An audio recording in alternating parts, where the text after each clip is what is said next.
Welcome back. Close the lights. Get comfortable. And whatever you do, don't go into the woods tonight. There is something out there. Something that has been out there for a very long time. Something that leaves footprints the size of dinner plates pressed deep into the mud. Something that snaps trees like toothpicks and screams into the dark with a voice that doesn't sound like any animal any biologist has ever catalogued. Something that has been seen by thousands of people across centuries, on nearly every continent, in nearly every culture, and yet the moment anyone gets close enough to truly understand what it is, it disappears. Like smoke. Like a nightmare the moment you open your eyes. Tonight, we are going to talk about 6 encounters. 6 moments when ordinary people just like you, stepped outside their comfort zones, into the trees, into the dark, into the wilderness, and came face to face with something that shattered every assumption they had about the world and about what shares this planet with us. So lean in. Keep the lights low. And let's begin. The first story comes from the Pacific Northwest, from the dense and ancient forests of Oregon, deep in the Cascade Mountains, where the trees are so tall and so thick that in some places, sunlight never touches the ground. This is old forest. This is the kind of forest that existed before human beings had words for anything. And in these woods, in the autumn of 2014, a man named Craddock Henley had the kind of encounter that would leave him unable to sleep without medication for the next 2 years. Craddock was not the type to believe in anything he couldn't touch. He was 43 years old, worked as a geological surveyor, had spent most of his adult life outdoors in remote terrain, and considered himself precisely the kind of man who was too experienced and too rational to be frightened by shadows or strange noises. He had hiked the Cascades dozens of times. He knew the sounds of coyotes, elk, black bears, mountain lions. He knew the difference between wind movement and animal movement in the brush. He knew what belonged in the forest and what didn't. What he encountered in October of 2014 did not belong. He had set up camp at roughly 4,000 feet elevation, just off a trail that most hikers avoided because of its steep and uneven terrain. He liked the solitude. He liked being somewhere that took effort to reach, somewhere that filtered out the casual visitors and left only the serious wilderness behind. He had a small fire, a single-person tent, and a routine he had followed hundreds of times before. The first thing he noticed was the silence. Not the ordinary silence of a quiet night in the forest. This was different. This was the kind of silence that animals make when something predatory and large is moving through their territory. Every bird, every insect, every small rustle of nocturnal life simply stopped. And Craddock, who understood animal behavior, felt the first cold thread of unease slide through him. Because that kind of silence means something big is nearby. And in those mountains, big usually means bear. He reached for his bear spray and his flashlight. Standard procedure. He sat very still and listened. Then he smelled it. People who have had these encounters almost universally describe a smell that precedes the visual. It is described consistently by people who have never spoken to each other, across different countries, across different decades. A smell of sulfur and wet fur and something underneath those things that is almost like rotting vegetation mixed with a kind of musk that has no human equivalent. It is a smell that bypasses the rational mind entirely and goes straight to the oldest, deepest part of the brain, the part that existed before language, the part that still knows, on a cellular level, what it means to be prey. Craddock smelled it, and his body reacted before his mind did. He was on his feet, flashlight raised, before he even consciously understood why. The beam swept across the tree-line. And there, at the edge of the light, standing between 2 massive Douglas firs, was something that stood upright on 2 legs and was at minimum 8 feet tall. He told interviewers later that his first desperate thought was that it was a man in a suit. Because that is what the rational mind does. It tries to normalize the impossible. It tries to fit what it is seeing into a category that doesn't require the complete restructuring of your understanding of the world. It was a man in a suit. It had to be. Except no man in a suit would be that tall. No man in a suit would stand with that kind of absolute stillness. No man in a suit would have eyes that caught the flashlight beam and reflected it back with a dull amber glow. Animal eyeshine. Not human. Not a suit. Something alive. It stood there for what Craddock estimated was about 45 seconds, though he said later that time had stopped meaning anything in a normal way. It watched him. He watched it.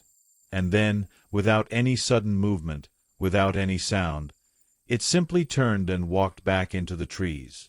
Heavy, deliberate footsteps that Craddock could feel vibrating slightly through the ground beneath his boots. And then it was gone. He did not sleep that night. He broke camp before dawn and hiked out by headlamp. And when he got back to his truck and sat behind the wheel, he started shaking and could not stop for almost an hour. What makes Craddock's account compelling is not just the encounter itself. It's what he found the next morning before he left. He had gone to check the perimeter of his camp in the early gray light, telling himself he was being irrational, telling himself he needed to confirm that what he had seen was something explainable. And there, at the edge of the tree-line where the thing had been standing, he found footprints, pressed into the soft earth of the forest floor, deep enough that they had to have been made by something of enormous weight. 17 inches long. 5 toes, all clearly articulated.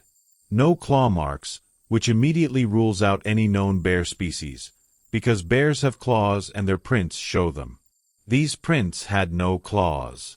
They were flat-footed, bipedal, and enormous. He photographed them. He sent the photographs to the Bigfoot Field Researchers Organization, one of the most established groups that documents these encounters in North America. Their researchers confirmed that the stride length between prints was consistent with a bipedal creature between 7 and 9 feet tall. The depth of the impression suggested a weight of somewhere between 500 and 800 pounds. Ask yourself this. What walks upright, weighs as much as a small car, leaves no claw marks, and stands at the edge of a man's campfire watching him in the dark of a forest in Oregon? What known animal does any of that? Now I want to tell you something about the Pacific Northwest that matters for understanding why this region has more documented Bigfoot encounters than almost anywhere else on Earth. The Cascade Range contains some of the most biologically dense and least explored old-growth forest in North America. There are valleys in those mountains that human beings have never entered. Not never settled, not never built roads through, never entered. Aerial surveys have revealed terrain so steep and so remote that even experienced climbers would struggle to access it. The forest canopy is so thick in places that satellite imagery cannot penetrate it. We do not know what lives in the deepest parts of those forests. We simply do not know. And anyone who tells you we do is either uninformed or lying. The indigenous peoples of the Pacific Northwest have known something was out there for thousands of years. The Lummi Nation calls it Tiesamequis. The Estiesales Nation, formerly called the Chehalis, call it Sasquatch, which is the Halkomelem word for wild man. These are not myths in the way that Western culture uses that word, as a synonym for something false. These are oral histories, carefully preserved and transmitted across generations, describing an actual creature that their ancestors had contact with, traded with in some accounts, feared in others, and considered part of the natural and spiritual order of the world. The creature was not supernatural to them. It was simply another being, a powerful one, a dangerous one, but a being of the physical world. That detail matters. When the people who have lived in a landscape for 10,000 years describe a creature, consistently, across generations, across tribal boundaries, that description deserves more than dismissal. And now let's move to the second story, because this one comes from a completely different part of the country, and it will make you question something very specific about what these things are capable of. The year is 2008. The location is a rural stretch of forested land in northern Mississippi, not far from the Tennessee border, in a region where Spanish moss hangs from the trees like funeral veils and the swamps breathe with a slow, thick humidity that makes everything feel slightly unreal. This is bayou country at its edge, where the old forests still stand dense and dark and full of things that don't show themselves to people who aren't paying attention. A woman named Eula Mossgrove was 58 years old, had lived on her family's property in this area her entire life, and had heard stories of something in the woods since she was a child. Her grandfather had told her. His grandfather had told him. Always the same description. Something tall. Something that walked on two legs. Something that you smelled before you saw. Something that if you were lucky, you didn't see at all. Eula had a small farm.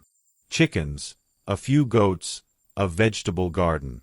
She was up every morning before sunrise, and on the morning of March 3, 2008, she went out to feed her chickens at 5:15 in the morning and found the chicken coop destroyed. Not raided. Not opened. Destroyed. The wooden frame had been pulled apart like it was made of paper. Heavy boards that would have taken a grown man's serious effort to break had been snapped clean. The wire fencing had been torn away from its staples without any of the typical gnawing or tearing you see from raccoons or foxes. This was simply gripped and pulled. Whatever had done it had fingers. Whatever had done it was strong enough to dismantle a structure in minutes that a man had spent a weekend building. The chickens were gone. Not eaten on sight, not scattered in a panic around the yard. Gone. Taken. And in the soft ground near the remains of the coop, there were footprints. Not from a human. Not from any known animal. 17.5 inches long. Deep. Bipedal. With a stride pattern that her neighbor, a retired hunting guide named Beaumont Tillard, identified immediately when she called him that morning. Beaumont had seen prints like these once before, 30 years earlier, during a hunting season when he had been tracking deer in the bottomland along the Tallahatchie River and had found a series of enormous tracks crossing a creek bed. He had never spoken about it to anyone because he knew what people would say. But now, standing in Eula's yard looking at these prints, he said it out loud for the first time. "This is what I saw 30 years ago. Right here. The same thing." What followed over the next several weeks was a pattern that researchers who study these encounters have documented in other cases as well. The creature came back. Not every night, but often enough that Eula began keeping a log. She started leaving food at the edge of the tree line. Fruit, primarily. And within 3 days, the fruit was being taken. Not knocked over by wind or scattered by smaller animals. Taken cleanly. Selected. The bruised apple was always left. The good ones were always gone. That detail might sound small, but think about it very carefully. It was selecting food based on quality. That requires a level of cognitive assessment that only a handful of species on this planet are capable of. It was not eating out of blind hunger. It was choosing. Eula eventually allowed a small group of independent researchers to set up trail cameras around her property. Over a period of 6 weeks, they captured dozens of images of deer, raccoons, one black bear, and on the 41st night, something that stopped everyone in the room when they reviewed the footage. It was captured at 3:27 in the morning, at the edge of the tree line, for approximately 8 seconds before it moved out of frame. The image quality, as so often happens in these cases, was just poor enough to be deniable. A large, upright shape. Dark. Tall. Moving with a fluid, unhurried gait that looked nothing like a bear walking upright and nothing like a human being walking normally. Something between. Something different. The researchers sent the footage to 2 independent analysts. Both confirmed that the figure was not produced by any known photo or video manipulation technique available at the time. Both noted the height estimate of the figure based on reference points in the frame as being between 7 and 8.5 feet. Both declined to speculate publicly on what the figure was. Eula lived on that property until her death in 2019. She told her family that over the years, she came to feel less afraid and more just respectful of whatever was out there. She described it once to her granddaughter as like living next to a neighbor you've never formally met. You know they're there. You leave each other alone. You mind your own business. And so far, they've minded theirs. That granddaughter shared her grandmother's logs with a regional researcher after Eula's passing. The logs span 11 years. 11 years of recorded observations, dates, sounds, food disappearances, and occasional visual sightings from a distance. 11 years of a woman quietly and methodically documenting something that science has refused to acknowledge exists. Those logs have never been fully published. Ask yourself why. Now here's something I need you to understand before we go into the third story, because the third story changes the nature of what we are talking about in a very significant way. And that is the question of vocalizations. Most people, when they think about Bigfoot, think about footprints. But the vocal recordings may actually be the most compelling evidence of all, and they are the least discussed. In 1972, a man named Ron Moorhead and a group of fellow hunters recorded a series of sounds in the Sierra Nevada mountains of California that have become known in research circles as the Sierra Sounds. These recordings capture what sounds like a language. Not animal calls. Not random vocalizations. A back-and-forth exchange between at least two individuals with consistent tonal patterns, variable pitch structures, and what linguists are. Lynn Curlin of the University of Wyoming analyzed and described as exhibiting the characteristics of a formant structure, meaning the sounds were produced by a vocal tract larger than any known primate and with a complexity that suggested intentional communication. Let that sink in. A linguist analyzed those sounds and said they are too complex and structurally organized to be any known animal. They could be language. An unrecognized, undocumented language spoken by something in the mountains that we have never classified. Moorhead never profited significantly from these recordings. He spent the rest of his life hiking those same mountains, continuing to document encounters, and maintaining that what he recorded was exactly what it sounded like, two large beings having a conversation. And now, with that context in mind, let's talk about what happened to a man named Obadiah Farrell on a fishing trip in the Allegheny Mountains of Pennsylvania in the summer of 2019. Obadiah was 31 years old, a high school history teacher from Pittsburgh, and he had gone with two friends, a man named Corvus Mitchell and another named Thayer Goodbody, to a remote stretch of creek in the western Pennsylvania wilderness for a 4-day fly fishing trip. They had done this trip every summer for 5 years. Same location. Same campsite. Same routine. On the second night, while Corvus and Thayer were asleep, Obadiah was sitting by the dying fire, unable to sleep, listening to the creek. It was around 2 in the morning. Clear sky, nearly full moon, enough light to see fairly well in the clearing around the camp. Good conditions. He was not drunk, not tired to the point of hallucination, not anxious about anything. He was calm and comfortable and simply sitting with his own thoughts. Then from across the creek, maybe 60 yards away, he heard something. A sound. Low. Deep. Almost below the threshold of hearing, but felt more than heard. A resonant vibration that seemed to pass through his chest. And then, after a pause, it came again. Slightly different.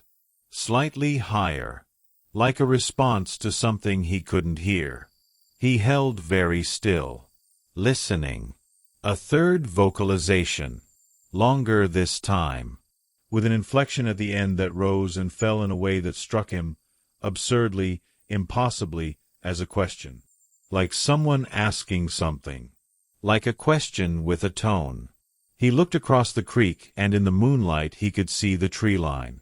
And standing at the edge of those trees, visible as a massive dark shape against the lighter gray of the night sky, was something large. Standing upright. Hill. And then from behind him, from the trees on his side of the creek, maybe 40 yards behind the campsite, came a response. A different vocalization. Lower. Slower. Like an answer. Obadiah was surrounded. He did not scream. He told people later that he couldn't. He said it was not fear exactly, or not only fear, but something more like the feeling of suddenly understanding that you are in a situation that the entire history of your life has not prepared you for. He said he felt like a child who had wandered into a room where adults were having a conversation in a language he had never heard and realized, slowly, that the conversation was about him. He woke Corvus and Thayer quietly, and the three of them sat in silence for the next 40 minutes while the sounds continued intermittently from both sides of the creek. Two voices, conversing across the water. With them, three ordinary human beings with fly rods and sleeping bags and absolutely no frame of reference for what was happening, caught in the middle. At around 2:45 in the morning, the sounds stopped. The normal forest sounds returned, slowly, tentatively, the way they always do after something large has moved through. And in the gray light before dawn, Obadiah walked to the edge of the creek and looked across. And on the other bank, in the muddy bank of the creek, there were footprints. 19 inches. The clearest, deepest, most perfectly preserved Bigfoot prints any of the three men had ever imagined they might one day see. They had no plaster with them. They had no way to make casts. They photographed everything. They documented everything. And then Thayer, who had said nothing since being woken up, said very quietly, "There were two of them. And they were talking to each other. And I don't think they were scared of us at all." That observation is the one that stays with me. Because most large predators either avoid humans or approach them. Fight or flight. That's the binary that biology gives us for encounters between species. But what Thayer described is something different. It's what you do when you're observing something you consider beneath your concern. Something you're simply aware of, the way you're aware of a squirrel on a fence post. Not a threat. Not prey. Just there. And not particularly interesting. What does it mean if Bigfoot isn't afraid of us? What does it mean if these creatures regard us with something closer to indifference than fear or aggression? Think about that question tonight. Really sit with it. Now I need to take a moment to give you some information that the mainstream conversation about Bigfoot almost never includes, because it is disturbing in a very specific and grounded way, and it changes the emotional character of these stories considerably. There are documented cases of these creatures behaving aggressively. Not many. Most encounters, as we've seen, are characterized by observation, by mutual wariness, by a kind of uneasy coexistence that ends when the creature decides to leave. But there are cases. And they share specific characteristics that researchers have noted. The aggression almost always follows one of three triggers: direct approach toward the creature, discovery of what appears to be a nesting or resting site, or what seems to be the presence of young. The young. There are multiple accounts from credible witnesses describing encounters with smaller versions of the creature. Not juvenile bears. Not anything on all fours. Smaller upright figures that witnesses describe as moving close to the adult, moving behind it, moving with the kind of proximity that animals exhibit when they are protecting offspring. And in every single one of those encounters where an adult was present with what appeared to be a younger one, the adult's behavior was more guarded, more tense, and in several cases, actively threatening toward the human observer. This is parental behavior. This is the behavior of a species that produces young, protects them, and has developed behavioral adaptations for keeping those young safe from perceived threats. This is not monster behavior. This is family behavior. And somehow that is both more comforting and more terrifying than the alternative, isn't it? Because it means we are not talking about something random and incomprehensible. We are talking about something organized. Something that raises its children. And now the fourth story, because this one involves a child, and it is the story that I personally find the most quietly devastating of all the ones I've researched. The year is 1996. The location is the Olympic Peninsula of Washington State, one of the most hauntingly beautiful and genuinely wild places in North America, where the rainforest meets the Pacific coast and everything is perpetually wet and green and draped in a kind of mist that makes the boundary between real and unreal feel genuinely permeable. A family, the Van Thorpe family, had rented a cabin near Lake Quinault for a 2-week summer vacation. The parents, a couple named Dorothea and Selwick Van Thorpe, had 3 children. The youngest was 6 years old. Her name was Imogen.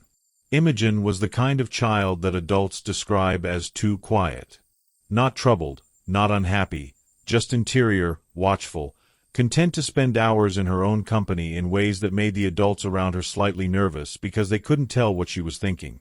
She liked the forest. She would sit at the edge of the tree line for hours, just watching. Her mother found it peaceful. Her father found it slightly unsettling without being able to say exactly why. On the 11th day of the vacation, in the late afternoon while both parents were inside the cabin preparing dinner and the 2 older children were playing on the dock at the lake, Imogen wandered into the trees. When they realized she was gone and began looking for her, they found her 45 minutes later sitting cross-legged at the base of a large cedar tree, about 200 yards into the forest from the cabin. She was completely calm. She was not crying. She was not frightened. She was looking at something in the trees above her and to her left. When her father reached her and swept her up in his arms and asked her where she had been and why she had walked into the forest alone, she said, very matter-of-factly, "I was talking to the big man." Both parents assumed she meant a hiker, a camper, someone who had perhaps stopped to make sure she was all right. They asked her what the big man looked like. She thought about it for a moment with the particular gravity that 6-year-olds bring to questions they are taking seriously. He was very tall. He was brown and fuzzy like a bear, but he wasn't a bear. He didn't have a face like a bear. He had a face more like ours, but not the same. He smelled like outside. He was nice. He didn't talk with words. But I understood him anyway. Dorothea Van Thorpe described her reaction to that answer as the most frightened she had ever been in her life. More frightened than when Imogen had first gone missing, because the missing could be explained. What Imogen was describing could not. She tried gently to suggest that Imogen had been imagining things, or dreaming, or confused. Imogen looked at her mother with that serious 6-year-old gravity and said, "I wasn't dreaming, Mama. He left footprints." And there, in the soft moss and earth around the cedar tree, there were footprints. Large, bipedal, deep. And in the center of one of them, placed there as if deliberately, was a smooth, flat river stone that had no business being this far from any creek bed. A stone that had been carried there and placed in the print, as if in response to something Imogen had set down. Because next to the print was a small pile of pebbles that Imogen had been collecting all week from the lakeshore and carrying in her jacket pocket. 3 of them were arranged near the print. One had been placed inside it, as if in exchange. The family cut the trip short and left the next day. Imogen didn't understand why. She kept asking when they were going back to see the big man. She talked about him for months. Then, gradually, she talked about him less. By the time she was 9, she had stopped mentioning him almost entirely. Dorothea Van Thorpe submitted her account to a research organization in 2011, 15 years after it happened, because she had read about a similar account from another family and recognized details that matched her own experience so exactly that she felt she had to come forward. She said she had spent 15 years trying to convince herself that Imogen had encountered a large man in a fur coat. She said she had never fully succeeded. She said the footprints never let her. What do we make of a creature that responds to a child's overture with what appears to be a reciprocal gesture? What do we make of a being that exchanges stones with a 6-year-old? These are not the behaviors of an animal. An animal would flee or investigate with caution or simply ignore the child. A being that places a stone in its own footprint as a response to a child placing stones near its feet is doing something else entirely. It is communicating. It understands the concept of exchange. It understands that the child is trying to connect. There is a theory, and I want to be clear that this is a theory that has gained traction in certain research circles in recent years, and it is the theory of habituation. The idea that in certain locations, particularly in very remote areas where human presence is consistent but non-threatening over a long period of time, these creatures develop a kind of comfort with specific humans. They begin to allow proximity that they wouldn't allow strangers. They begin to leave signs, sounds, objects, as a form of low-stakes interaction. The Eula Mossgrove case fits this pattern. The Imogen Van Thorpe case, some argue, may be an extreme and startling example of a creature that approached a small, non-threatening child because the child's body language and behavior signaled no danger. Children are low to the ground. They move unpredictably but without aggression. They are curious without being threatening. And this particular child had apparently been sitting quietly at the edge of the forest for days, close enough that whatever was watching from the tree line had had time to observe her, to understand that she was harmless, maybe even to develop something like curiosity about her. That is the theory. But theories about an unclassified creature are, by definition, impossible to prove. And the alternative explanations are all either inadequate or require a degree of coincidence that strains credibility just as much as the thing itself. Now I want to pause here and give you something genuinely disturbing to think about. A fact that very few people who discuss this topic ever mention, because it sits at the intersection of Bigfoot research and something else entirely, something that makes the whole subject much more complicated. People go missing in national forests at a rate that is statistically unusual. A researcher and former law enforcement officer named David Paulides has spent years documenting cases of people who disappear in national parks and forests under circumstances that defy conventional explanation. His series of books, Missing 411, catalogs hundreds of these cases. Many of them involve people who disappear in good weather, in familiar terrain, without any sign of struggle, without any trace. Children especially. And the disappearances cluster in areas that also have high rates of Bigfoot activity reports. This is not evidence. This is a correlation. And correlations are not causation. This needs to be said clearly. But the correlation exists. And it has been noted by people who have no financial incentive to make it up and significant professional risk in pointing it out. Paulides himself has never explicitly connected his research to Bigfoot. He describes only the facts of the disappearances and the fact that the explanations provided by authorities are often insufficient. But others in the research community have drawn that connection, tentatively, with the heavy caveat that it remains entirely speculative. The speculation goes like this.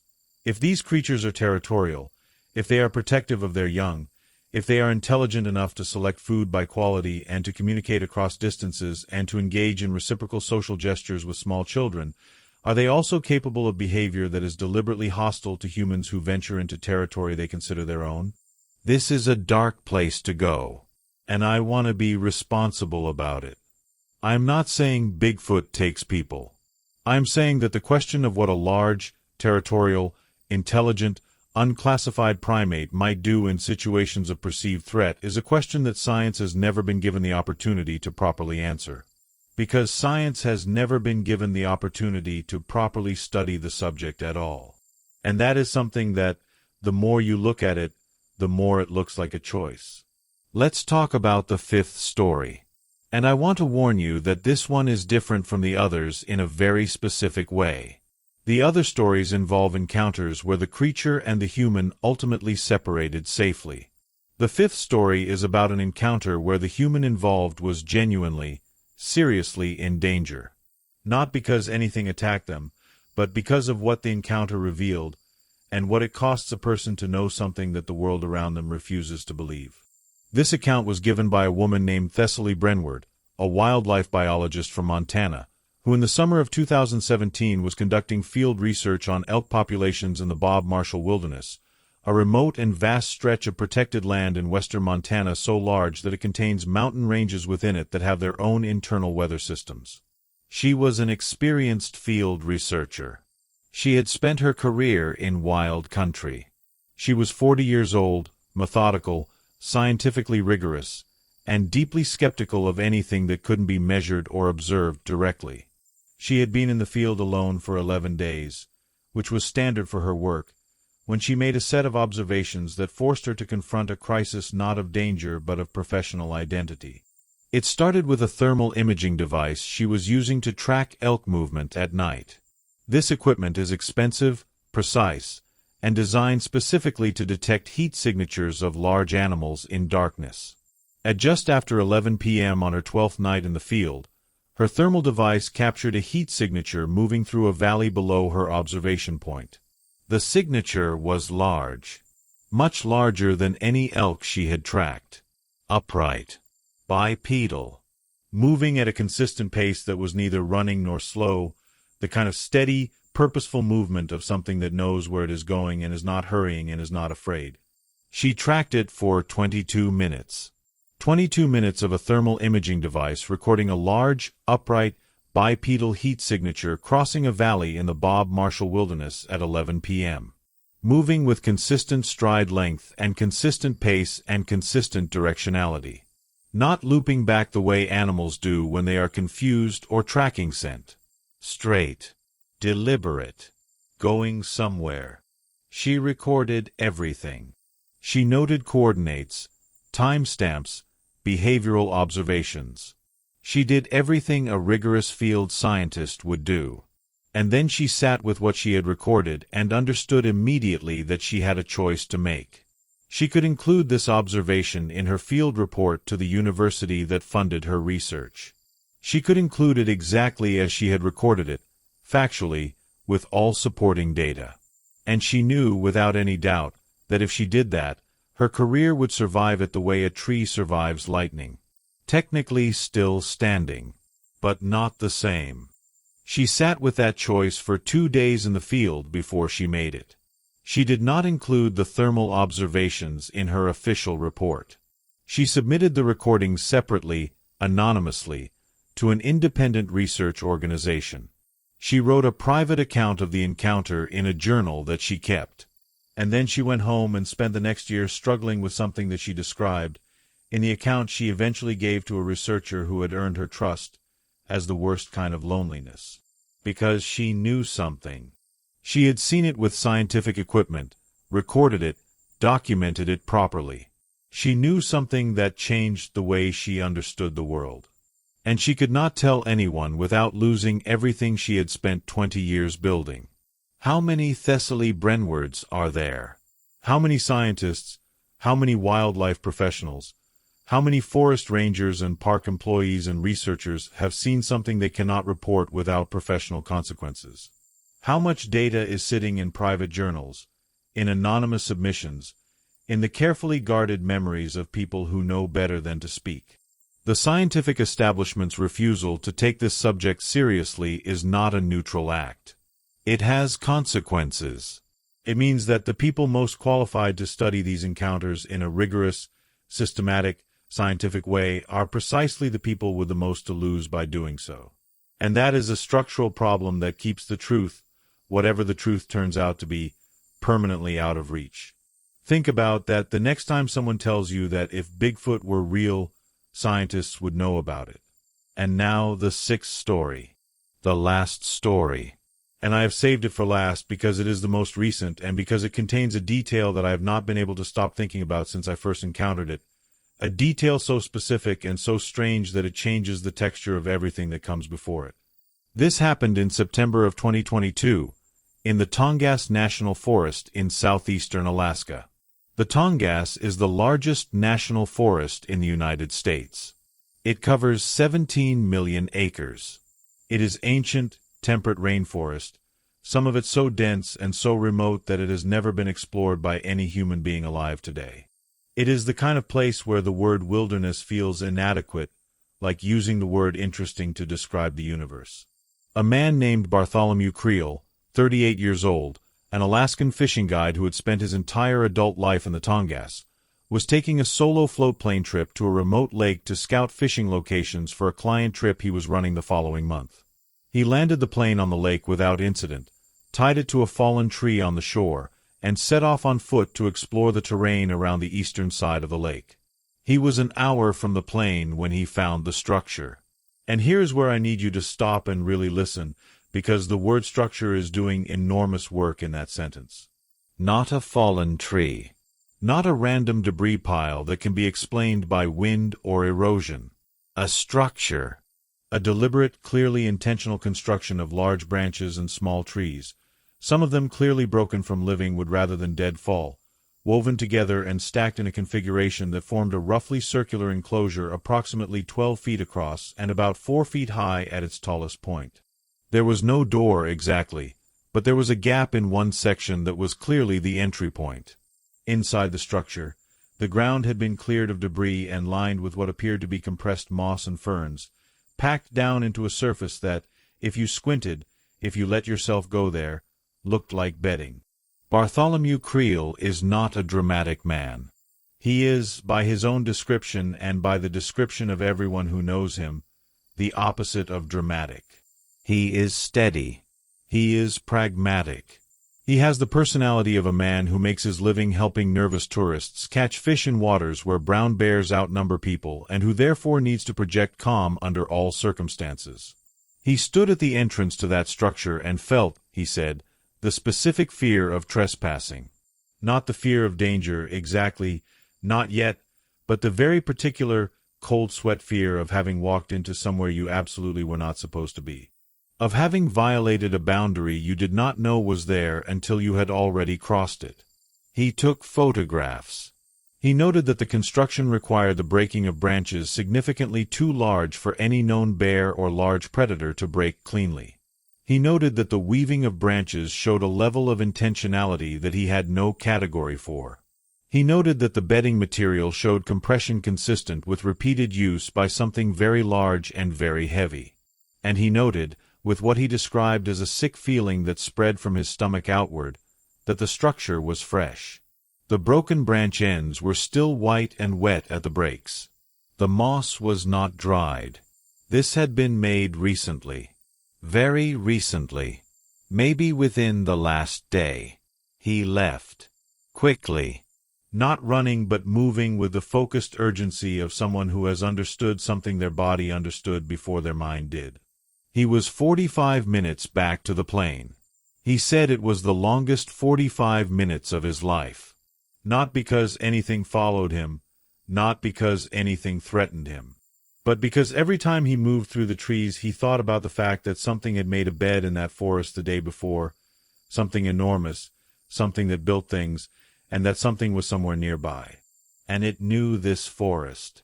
And he did not. He got in the plane. He flew out. He landed at the small airstrip near his home and sat in the cockpit for a long time. And then he did something that the other people in these stories struggled with or chose not to do. He went public immediately. He posted the photographs to a Bigfoot research forum that night. He gave his name. He described the location in general terms. He said, "I found something out there and I don't know what it is and I am not claiming to know. But someone who knows more than me needs to go look at this." The response was enormous. Researchers reached out within 24 hours. 2 teams attempted to access the location, but the window between Bartholomew's discovery and the first heavy rain of autumn was only 4 days, and by the time researchers reached the area, the structure was partially collapsed from weather and the biological evidence that might have been gathered from bedding material was compromised. The photographs are real. The structure is documented. The explanation is not. But here is the detail I promised you. The detail I cannot stop thinking about. In one of Bartholomew's photographs, at the edge of the frame, partially visible in the shadows inside the structure, there is something. Researchers have looked at this photograph. Multiple researchers. They disagree about what it shows. Some say it is a trick of light and shadow. Some say it is debris, a branch falling at an angle that creates a shape suggesting something it is not. But several researchers, independently, looking at the image without being told what they were looking at, described the same thing. The shape of a hand. Large. Fingers resting against the woven branches at the interior of the structure. Not a human hand, exactly. Broader at the palm, longer at the fingers. But a hand. A hand touching the wall of a structure it had built. Resting there in the dark while a stranger stood at the entrance and looked in. It didn't charge. It didn't flee. It waited. It watched. And then Bartholomew left, and it was alone again in its house in the middle of the largest forest in the United States, in 17 million acres of ancient trees, and the float-plane sound faded away, and the forest sounds came back, one by one, like lights turning on after a power outage, and whatever was in that structure was still there. There is a question I want to leave you with, and it is the most important question of this entire conversation. It is the question that all 6 of these stories point toward, and it is a question that cuts right through every debate about footprints and videos and hair samples and thermal imaging data. The question is this: what does it mean for us, for human beings, for our understanding of ourselves and our place in the world, if these creatures are real? Because if they are real, then there is another intelligence sharing this planet with us. Not dolphins, not great apes in zoos, but a large, land-dwelling, bipedal, tool-using, communication-capable, shelter-building intelligence that has managed, through whatever combination of intelligence and instinct and adaptation and sheer determination to remain unseen, to live alongside us for millennia without being captured, catalogued, or classified. That would mean that we are not what we think we are. We are not the only ones. We are not at the top of the tree in the way we have always assumed. Something else is up there with us. And it has decided, consistently, deliberately, across thousands of encounters across hundreds of years, that it wants nothing to do with our world. There is something both humbling and terrifying about that. Something that asks us to reconsider not just what we know about the natural world, but what we know about intelligence itself. About what consciousness looks like when it doesn't build cities. About what civilization means when it chooses the forest over the town. About what wisdom looks like when it is ancient and quiet and wild and utterly indifferent to being understood. The indigenous voices that have spoken of this creature for generations did not find it mysterious. They found it simply true. Part of the world. Part of the balance. And maybe there is something in that calm acceptance of a truth that Western science has tied itself in knots trying to avoid. Maybe the most sophisticated response to these stories is not skepticism and not credulous belief, but something closer to what Eula Mossgrove arrived at over 11 years of patient and careful observation. Respect. Awareness. The quiet acknowledgement that the world is larger than we want it to be. Craddock Henley still goes back to those mountains. He says he can't explain it. He says he needs to go back. He says the part of him that saw what he saw by flashlight at 4,000 feet that October night in Oregon has never quite come back to the world of normal things entirely, and that the forest feels like the only place where that part of him makes sense. Imogen Van Thorpe is 34 years old now. Her mother, before she died, told her the full story of what happened that afternoon in the rainforest by Lake Quinault. Imogen says she remembers it. Not vaguely, not the way you remember a dream. Clearly.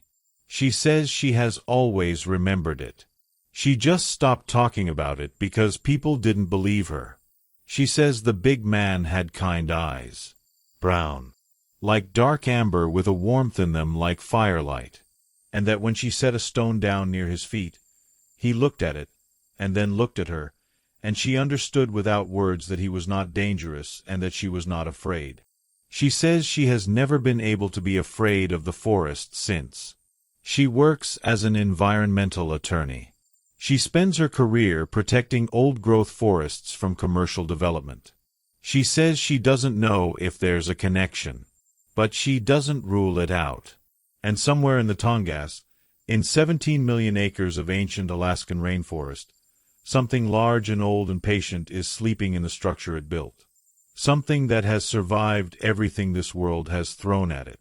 Something that has outlasted the Roman Empire and the Ice Age and the colonization of an entire continent and the digital revolution and every attempt by every scientist and hunter and researcher to finally pin it down and name it and put it in a box.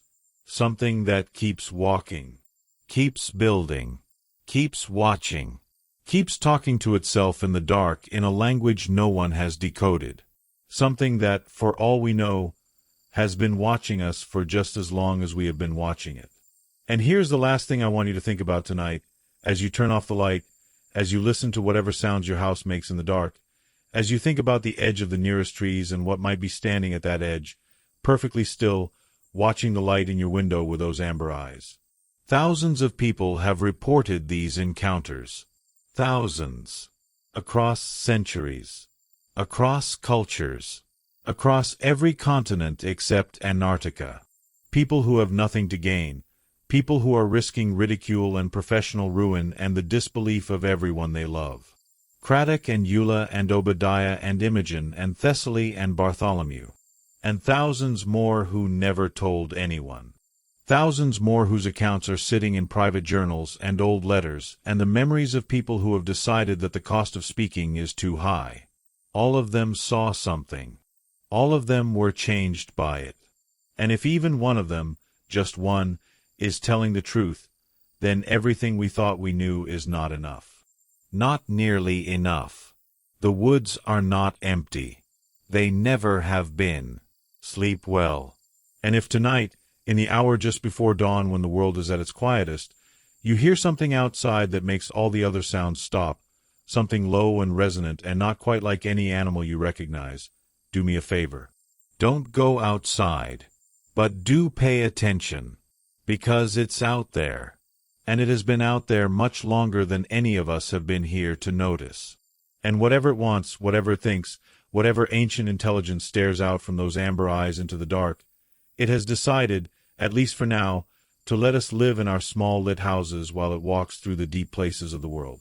Undiscovered, unnamed, unchosen, free, and honestly, some small, ancient, honest part of you that still remembers being an animal in the dark, that part isn't surprised at all.